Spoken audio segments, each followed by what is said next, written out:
જય વાઘેશ્વરીમાં મમ્મી કિચનમાં તમારું સ્વાગત છે। આજે આપણે ઇન્સ્ટન્ટ ગાજરનો હલવો બનાવવાના છે। તેના માટે મેં 1.5 કિલો ગાજર લીધા છે અને 250 ગ્રામ ખાંડ છે અને 2 વાટકી જેવું દૂધ છે। હવે આપણે આને 3 વિસલ વગાડી નાખીએ। ઢાંકીને કુકર ઢાંકીને આપણે 3 વિસલ વગાડી નાખીએ। હવે આપણે ગાજર બફાઈ ગયા છે કે નહીં તે આપણે જોઈ લઈએ। हाँ जो एकदम केव कुकर भरेलू हतुं अने तरत आ एटलुं थई गयुं ने। हवे आपणे आ लोयामां काढी नाखवानुं।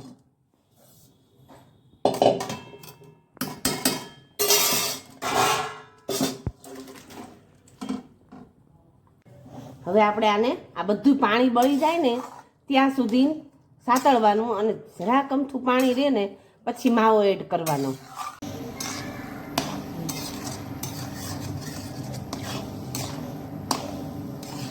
હવે આપણે આ પાણી થોડુંક છે એ આપણે હલાવીને આમ બાળી નાખીએ। ધીમો ધીમો ગેસ છે, હવે બહુ પાણી નથી। હવે બાળી નાખી। હવે તેમાં આપણે માવો પણ એડ કરી દઈએ।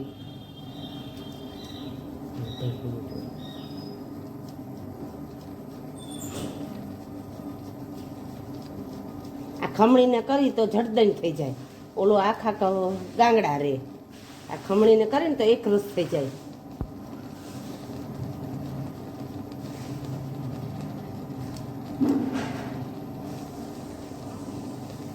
कोक कोक रे तो वांधो नहीं, गળી जाए आखा। जो આવી રીતના કોક રહેશે ને વાંધો નહીં।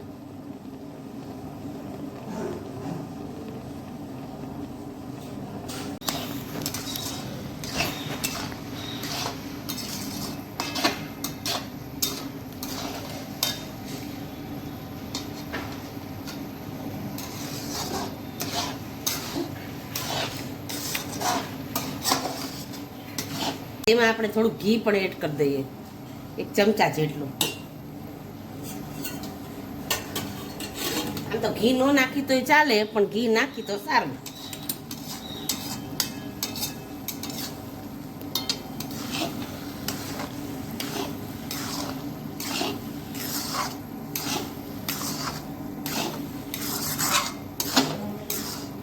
પાણી એકદમ બળી ગયું છે, બહુ છે નહીં પાણી, જરાક જ છે।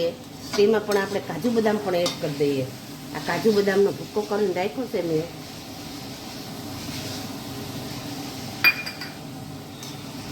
કાજુ બદામનો ભૂક્કો પણ નાખી દઈ અને એલચી જાયફળનો પાવડર પણ એડ કરી દઈએ।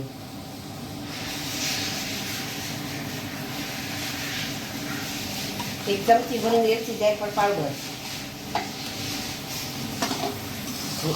બોલો।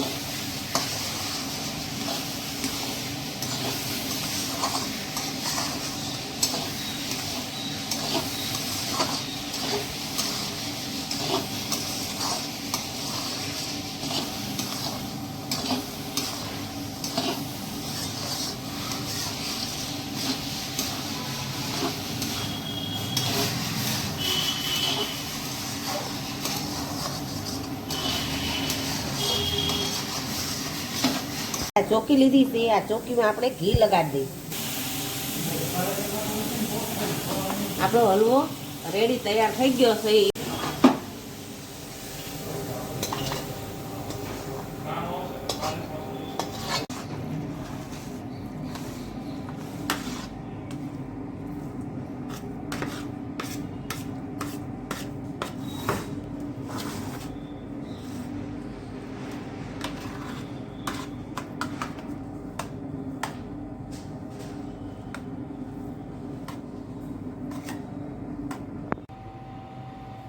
હવે આપણે ઇન્સ્ટન્ટ ગાજરનો હલવો તૈયાર થઈ ગયો છે।